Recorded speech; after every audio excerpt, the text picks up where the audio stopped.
ये आकाशवाणी है। अब आप कनकलता से समाचार सुनिए। शिवसेना प्रमुख उद्धव ठाकरे आज महाराष्ट्र के मुख्यमंत्री के रूप में शपथ लेंगे। शपथ ग्रहण समारोह आज शाम मध्य मुंबई के शिवाजी पार्क में आयोजित होगा। उद्धव ठाकरे शिवसेना, एनसीपी और कांग्रेस गठबंधन सरकार का नेतृत्व करेंगे। राज्य में 288 सदस्यों की विधानसभा में शिवसेना के 56, एनसीपी के 54 और कांग्रेस के 44 विधायक हैं। राज्यपाल भगत सिंह कोश्यारी ने उद्धव ठाकरे को मंगलवार तक विधानसभा में बहुमत सिद्ध करने को कहा है। शपथ ग्रहण समारोह स्थल के आसपास सुरक्षा की व्यापक व्यवस्था की गई है। पश्चिम बंगाल में कलियागंज, करीमपुर और खड़गपुर सदर तथा उत्तराखंड में पिथौरागढ़ विधानसभा क्षेत्रों में हुए उपचुनाव के वोटों की गिनती जारी है। भारतीय जनता पार्टी ने करीमगंज निर्वाचन क्षेत्र में तृणमूल कांग्रेस के अपने निकटतम प्रतिद्वंदी पर बढ़त बना ली है। तृणमूल कांग्रेस खड़गपुर सदर और करीमपुर निर्वाचन क्षेत्रों में आगे चल रही है। पिथौरागढ़ सीट की मतगणना में भाजपा की चंद्रा पंत अपने निकटतम प्रतिद्वंदी कांग्रेस की अंजू लुंठे से आगे हैं। इन निर्वाचन क्षेत्रों में सोमवार को वोट डाले गए थे। झारखंड में विधानसभा चुनाव के पहले चरण का प्रचार आज शाम समाप्त हो जाएगा। इस चरण में पलामू, गुमला, गढ़वा और लातेहार सहित 6 जिलों के 13 निर्वाचन क्षेत्रों में शनिवार को वोट डाले जाएंगे। भाजपा अध्यक्ष अमित शाह आज चतरा और गढ़वा में चुनावी रैलियों को संबोधित करेंगे। मुख्यमंत्री रघुबर दास, झारखंड मुक्ति मोर्चा के कार्यकारी अध्यक्ष हेमंत सोरेन, झारखंड विकास मोर्चा के अध्यक्ष बाबूलाल मरांडी और ऑल झारखंड स्टूडेंट्स यूनियन के प्रमुख स्वदेश कुमार महतो भी जनसभाएं करेंगे। झारखंड विधानसभा की 81 सीटों के लिए 30 नवंबर से 20 दिसंबर के बीच 5 चरणों में मतदान होगा। मतगणना 23 दिसंबर को की जाएगी। उत्तर प्रदेश में 47वां अखिल भारतीय पुलिस विज्ञान सम्मेलन आज से लखनऊ में हो रहा है। 2 दिन के इस सम्मेलन का उद्घाटन पुदुचेरी के उपराज्यपाल और पूर्व आईपीएस अधिकारी किरण बेदी कर रही हैं। केंद्रीय गृह मंत्री अमित शाह कल समापन समारोह के मुख्य अतिथि होंगे। वित्त मंत्री निर्मला सीतारामन ने कहा है कि सरकार अर्थव्यवस्था को और मजबूत करने के लिए ठोस कदम उठा रही है। उन्होंने कहा कि बजट के बाद सरकार के उपायों के सार्थक परिणाम दिखने लगे हैं। राज्यसभा में देश की अर्थव्यवस्था पर अल्पकालिक चर्चा का जवाब देते हुए वित्त मंत्री ने कहा कि देश में अभी किसी भी तरह की मंदी नहीं है। उन्होंने कहा कि अर्थव्यवस्था को आगे बढ़ाने के लिए जीएसटी सुधार, बैंकों की पूंजी में वृद्धि और कई नीतिगत फैसले किए गए हैं। उपभोक्ता, खाद्य और सार्वजनिक वितरण मंत्री रामविलास पासवान ने कहा है कि सरकार प्याज की कीमतें कम करने के हर संभव प्रयास कर रही है। श्री पासवान ने कहा कि प्याज की बढ़ती कीमतों के बारे में सरकार चिंतित है और गृह मंत्री की अध्यक्षता में 5 मंत्रियों का एक दल इस पर गहन विचार कर रहा है। उन्होंने बताया कि मानसून में देरी के कारण प्याज के उत्पादन में 26% की गिरावट आई है। श्रीलंका के राष्ट्रपति गोटाबया राजपक्ष भारत की 3 दिन की राजकीय यात्रा पर आज शाम नई दिल्ली पहुंच रहे हैं। राष्ट्रपति निर्वाचित होने के बाद राजपक्ष की ये पहली विदेश यात्रा है।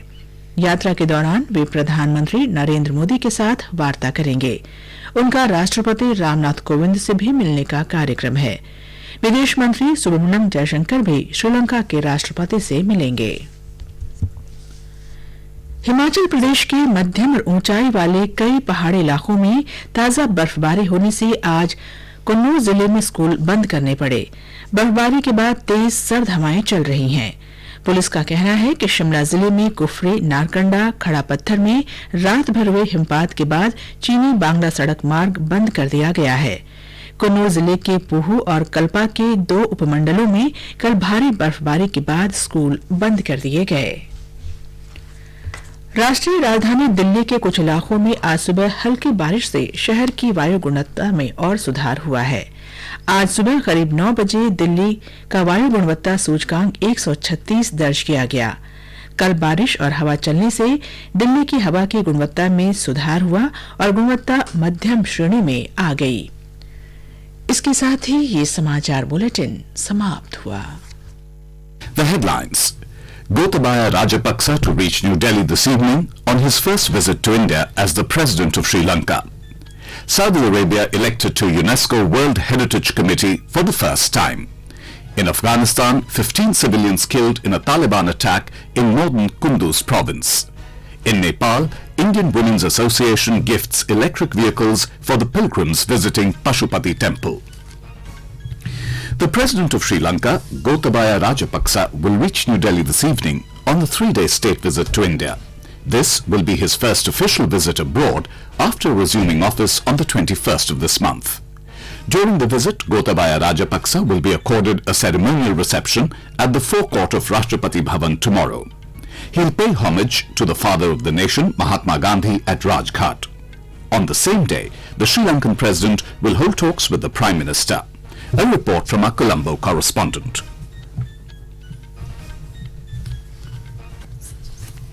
In Sri Lanka, a total of 35 ministers of state and 3 deputy ministers were sworn in before President Gotabaya Rajapaksa and Prime Minister Mahinda Rajapaksa yesterday. 16 cabinet ministers were sworn in last week after Gotabaya Rajapaksa took over as the new president.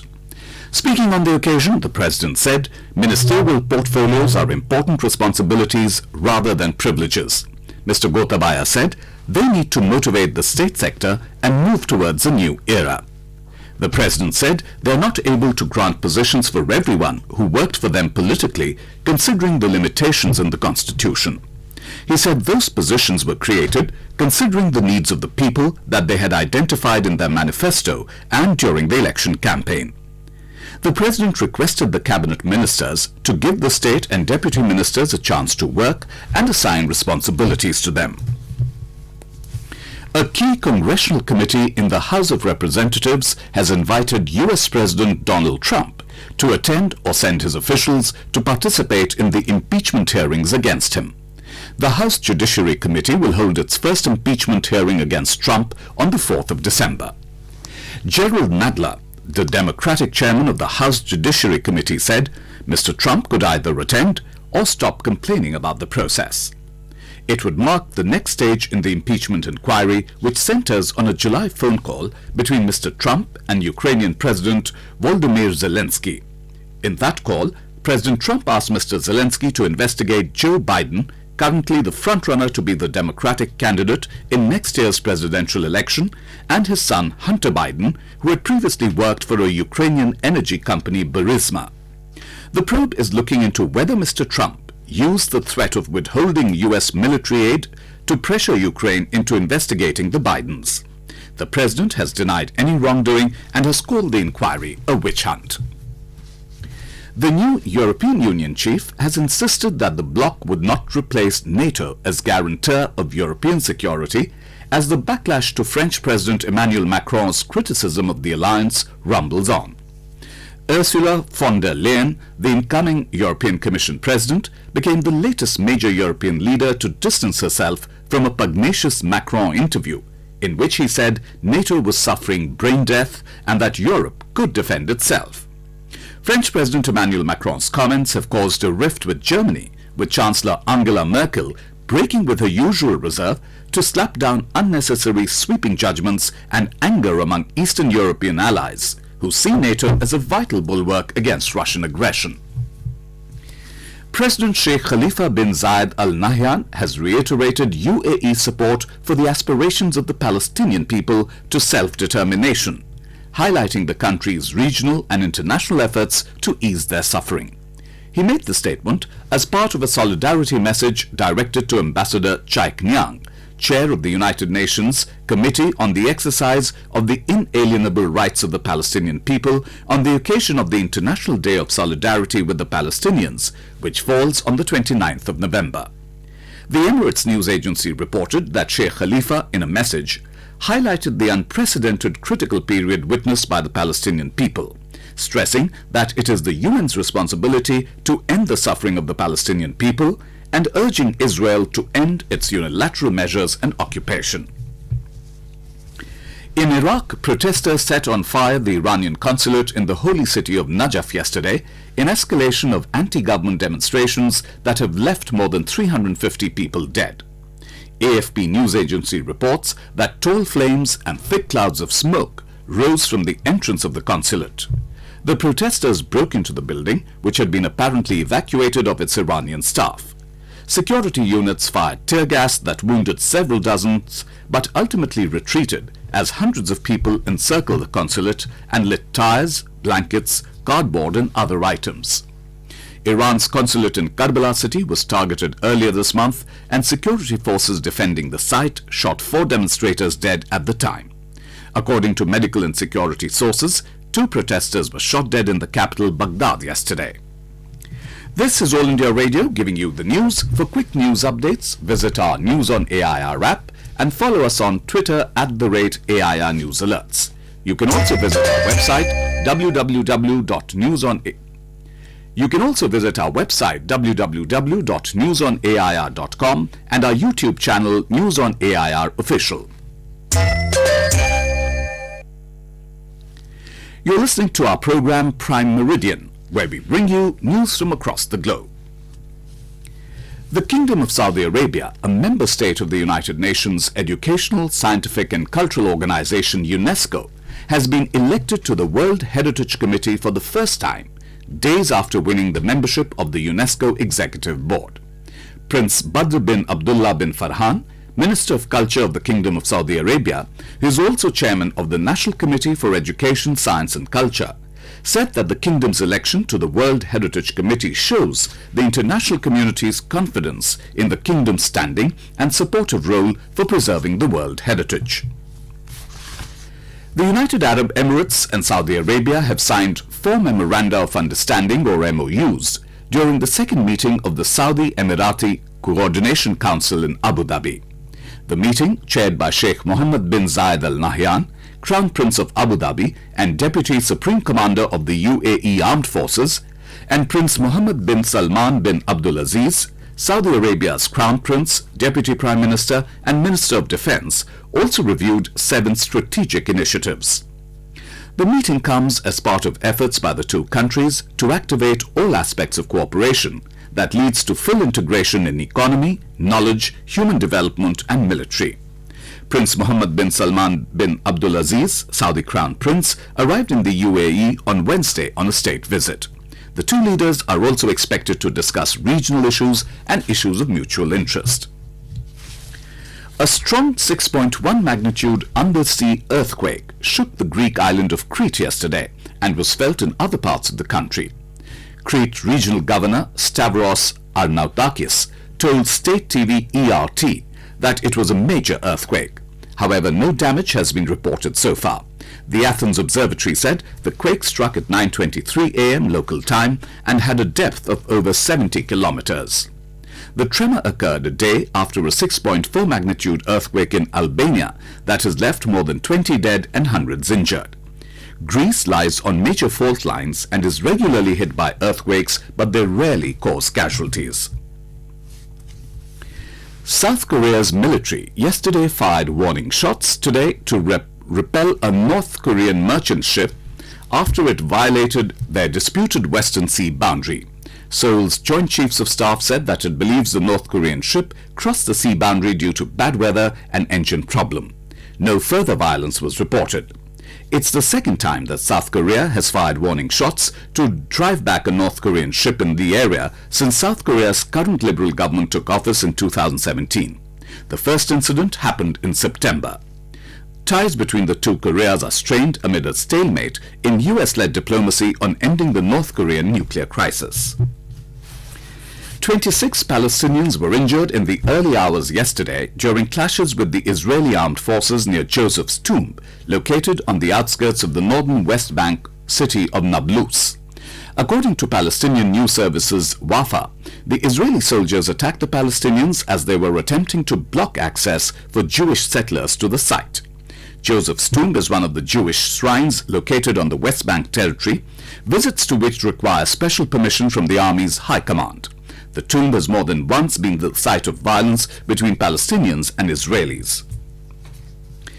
The Sri Lankan government has announced several tax concessions after the first cabinet meeting held in line with the election manifesto of President Gotabaya Rajapaksa. The cabinet also decided to cut the value-added tax or VAT from 15% to 8%. The ceiling for VAT has been raised to 25 million rupees turnover per month from the existing 1 million rupees. The cabinet has further decided to reduce the telecommunications levy by 25%. Cabinet spokesman Bandula Gunawardena told a media briefing that approval to remove the nation-building tax, pay-as-you-earn tax and withholding tax on interests was also granted. He also announced that all religious places are exempted from taxes. During the election campaign, President Rajapaksa had vowed to remove the heavy tax burden imposed on the general public. As we told you earlier, President Rajapaksa will be arriving in New Delhi today. Our correspondent has more. PM Modi was the first foreign leader to telephone Mr. Gotabaya on his victory and invite him to visit India. A host of issues including stability in Indian Ocean region, economic cooperation and Tamil issue in Sri Lanka may figure during talks between the two leaders. Sri Lankan president has said in an interview recently that they will not do anything that harm India's security and that they understand the importance of Indians' concerns. Santosh Kumar for AIR News from Colombo. In Afghanistan, 15 civilians, including 8 children, were killed yesterday when their vehicle hit a landmine planted by the Taliban in northern Kunduz province. Interior Ministry spokesman Nasrat Rahimi said 6 women and a man were also among those killed in the blast. There are regular clashes between Taliban insurgents and US-backed Afghan forces in the region. The insurgents attacked the provincial capital, also called Kunduz, in September this year, but failed to capture it. They, however, seized the city briefly in September 2015. 19 people were killed yesterday in Eastern Democratic Republic of the Congo, DRC, by a suspected group blamed for massacres that have sparked deadly protests against the United Nations peacekeeping mission, the UN said. Local administrator Donat Kibwana said 14 bodies had arrived at the morgue in Oicha, 30 kilometers from the city of Beni, adding that they were killed by machetes. A spokesman for the UN mission, MONUSCO, confirmed this figure, but later said the toll had been revised upwards. Fear and anger have prompted local people to take to the streets, accusing the authorities and MONUSCO of failing to protect them in demonstrations that have led to 7 deaths since Saturday. This is All India Radio giving you the news. For quick news updates, visit our News on AIR app and follow us on Twitter at AIR News Alerts. You can also visit our website www.newsonair.com and our YouTube channel News on AIR Official. You're listening to our program Prime Meridian, where we bring you news from across the globe. The United Nations says at least 120 people have died in rain-triggered flash floods and landslides across Kenya. The UN Office for Coordination of Humanitarian Affairs, OCHA, cited figures from the Kenya Red Cross Society and the government. The OCHA said 72 people lost their lives and a landslide buried their houses in West Pokot County in northwestern Kenya. The agency said heavy rains caused flash floods, mudslides and landslides in at least 31 out of 47 counties, hampering effective humanitarian response efforts in the affected areas. Over 160,000 people, including nearly 18,000 who are displaced countrywide, have been affected by the floods or landslides since the onset of rains in October. It said most parts of the country continue to experience above-average rainfall. In Nepal, at least 17 people were killed and 10 others injured in a bus accident in Arghakanchi district of province number 5. The accident occurred last evening, when a bus skidded off the road and fell around 250 meters in Sandhikark area of Arghakanchi district. Nepal police spokesperson of province number 5, Nabraj Pokhrel, told our Kathmandu correspondent that rescue and relief operation is underway and 17 bodies had been recovered so far. He said the injured have been rushed to Butwal for treatment. The ill-fated bus was on its way to Butwal. A special tribunal in Dhaka has sentenced 7 accused persons to death for the Holy Artisan Cafe terror attack case. One of the accused was acquitted. 22 people, including 18 foreigners, 2 Bangladeshis and 2 policemen, were killed in the terror attack at the popular eating joint of Dhaka in 2016. 9 Italians, 7 Japanese, 1 Indian and 1 Bangladesh-born US citizen were among the 18 foreign citizens killed in the attack. On July 1, 2016, 5 terrorists attacked the Holy Artisan Bakery in Dhaka's posh Gulshan area. They held the foreigners hostage for more than 12 hours before they were killed in a commando operation in which 2 policemen were also killed. The police had named 21 persons for their involvement in the attack, including the 5 killed in the commando operation on July 1. 8 of the accused were killed in police operations later. The judgment on the remaining 8 persons was delivered today. The Islamic State terrorist group had claimed responsibility for the attack, but Home Minister Asaduzzaman Khan had stated that the attackers belonged to Jamaat al-Mujahideen, a Bangladesh-based terror group. France's Defense Minister Florence Parly arrived in northern Mali yesterday after a helicopter collision killed 13 French soldiers fighting Islamic State group-linked extremists, while some in the West African country debated France's military presence. Monday's crash on a moonless night led to France's highest military death toll in nearly 4 decades. An investigation has begun into the cause. France's operation in West and Central Africa is its largest overseas military mission and involves 4,500 personnel. The deaths draw new attention to a worrying front in the global fight against extremism, one in which France and local countries have pleaded for more support. Emergency workers in Albania have pulled dust-covered corpses from the ruins of buildings gutted by a violent earthquake in a tireless search for survivors as the death toll crept towards 30. Tirana declared a state of emergency in the areas hardest hit by the 6.4 magnitude earthquake, the coastal city of Durrës and the town of Thumane, where victims were trapped by toppled apartments and hotels. Aftershocks continued yesterday with a 5.3 magnitude quake shaking buildings in the seaside town of Durrës and spreading panic after it struck just off the coast, the European Mediterranean Seismological Center reported. Tirana declared Wednesday a national day of mourning and cancelled festivities planned for Independence Day celebrations on November 28 and 29. The International Film Festival of India, IFFI, began on the 20th of November. The 50th edition of Asia's biggest film festival will come to an end this evening. Let us ask our correspondent about a quick recap of the last 8 days. We now go across live to our correspondent Ankita. So, Ankita, this is the Golden Jubilee of IFFI. What was special and new at IFFI this time?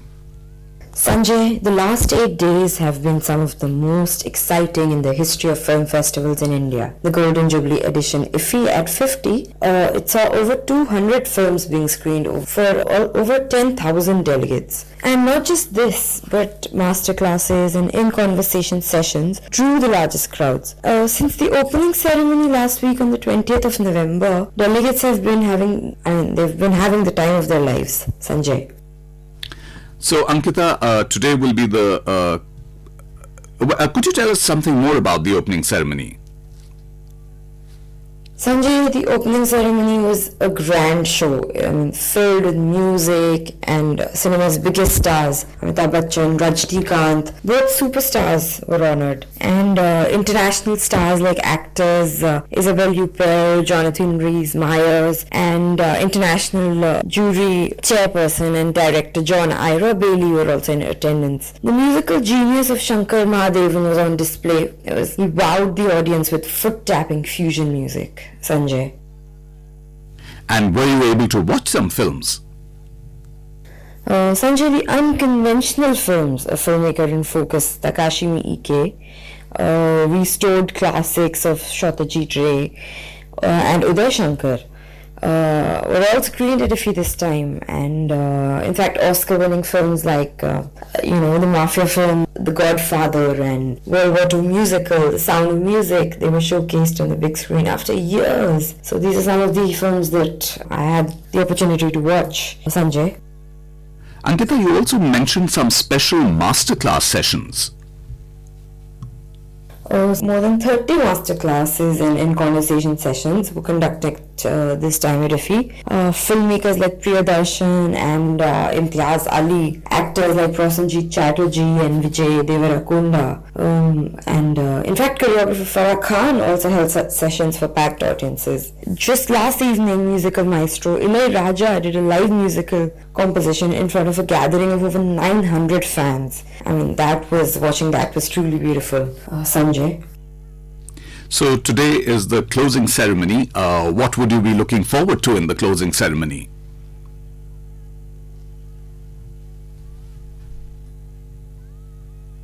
Sanjay,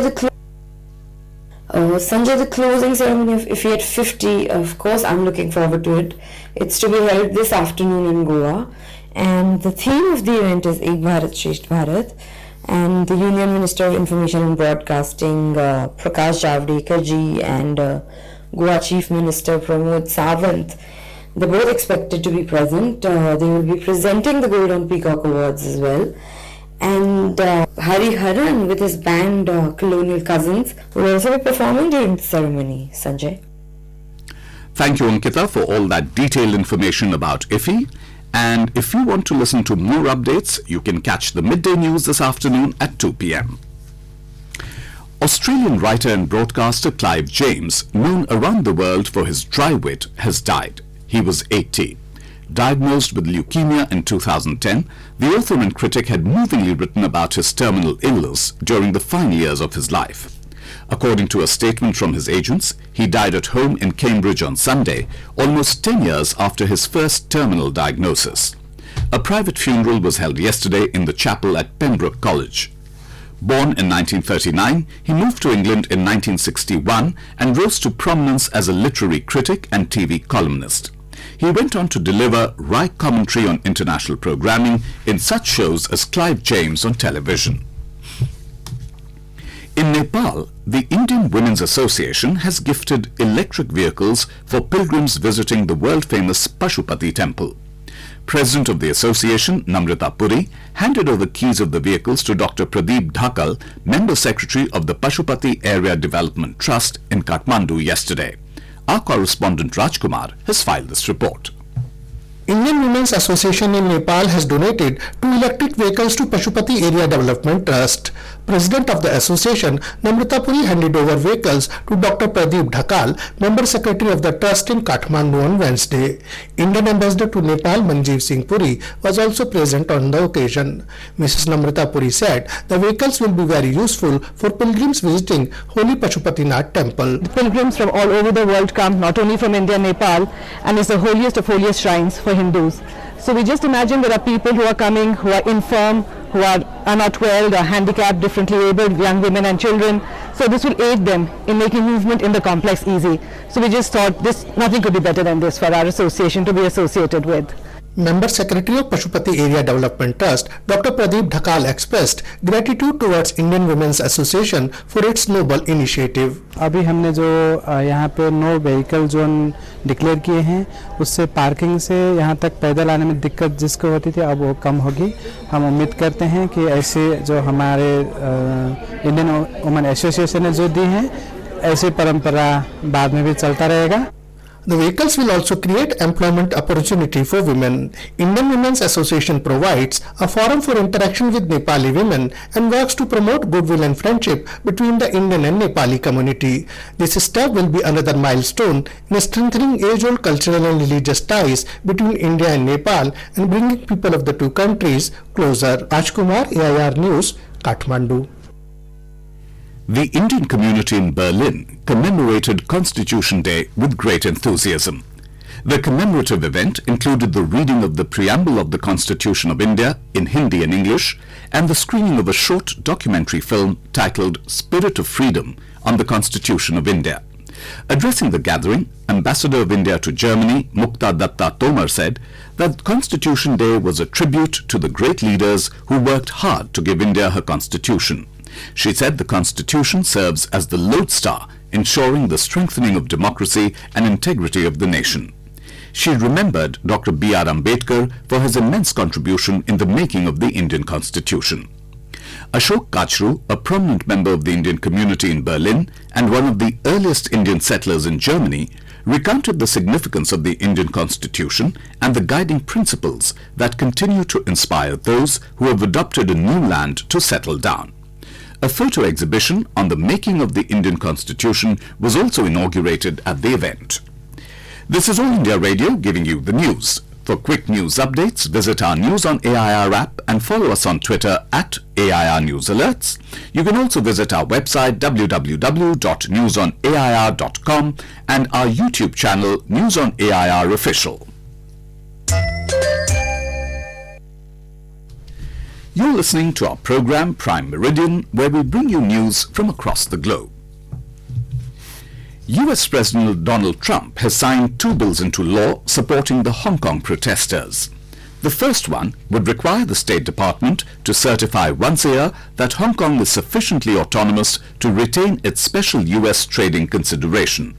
Under that designation, the city is not subject to the tariffs that have been levied on China. The second bill would bar the sale of munitions such as tear gas and rubber bullets to Hong Kong police.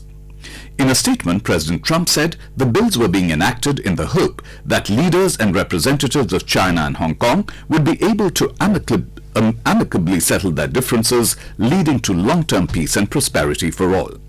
Hong Kong's government has expressed regret at the US laws and said they obviously interfere in the city's internal affairs. China also denounced the legislation as gross interference in its affairs and a violation of international law. At a media briefing in Beijing, Foreign Affairs Ministry spokesman Geng Shuang said, if the US insists on going down what he called a wrong path, China will take strong countermeasures. In Hong Kong, Cross Harbour Tunnel, one of the most important thoroughfares, was reopened to traffic yesterday after a 2-week shutdown due to protests.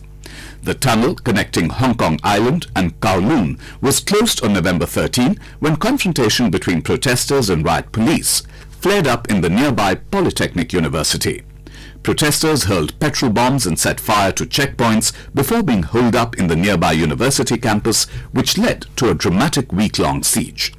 The tunnel, on average, transports about 40% of Hong Kong's traffic daily. Hong Kong has faced a wave of protests since June. The unrest was initially triggered by a controversial extradition bill that was officially withdrawn in October, but demonstrators are now going after local authorities for their heavy-handed response to the protests. In total, over 1,500 protesters have been hospitalized after sustaining wounds in the clashes, and over 400 police officers have been injured. In China, 4 people have been killed and 8 are missing following the collapse of a highway tunnel under construction. Water and mud burst from the tunnel as work was underway in the Yunnan province city of Lingang, trapping 13 workers inside. China suffers frequent industrial accidents despite efforts to improve safety training and inspections. The Sri Lankan government has said it has launched an investigation into an incident involving a local staff member of the Swiss embassy in Colombo. Sri Lankan Foreign Ministry today said that the investigation is being carried out by the Police and Criminal Investigations Department, or CID. The development came as a local employee of the Swiss embassy was forcibly abducted and threatened by unknown people in what the Swiss Foreign Ministry termed as a serious and unacceptable attack. Switzerland had summoned the Sri Lankan ambassador to Switzerland to the Foreign Ministry in Bern to discuss the incident. Swiss ambassador to Sri Lanka had also called on Sri Lanka's new foreign minister Dinesh Gunawardene yesterday. According to reports, the woman employee was kidnapped on Monday and questioned for 2 hours before being released. The incident was in connection with a CID inspector who fled to Switzerland due to death threats. The inspector was investigating high-profile corruption and criminal cases related to newly elected President Gotabaya Rajapaksa. And now, before we end the bulletin, the headlines once again. Gotabaya Rajapaksa to reach New Delhi this evening on his first visit to India as the President of Sri Lanka. Saudi Arabia elected to UNESCO World Heritage Committee for the first time. In Afghanistan, 15 civilians killed in a Taliban attack in northern Kunduz province. And in Nepal, Indian Women's Association gifts electric vehicles for pilgrims visiting Pashupati Temple. Stay tuned to our YouTube channel for more updates from across the world.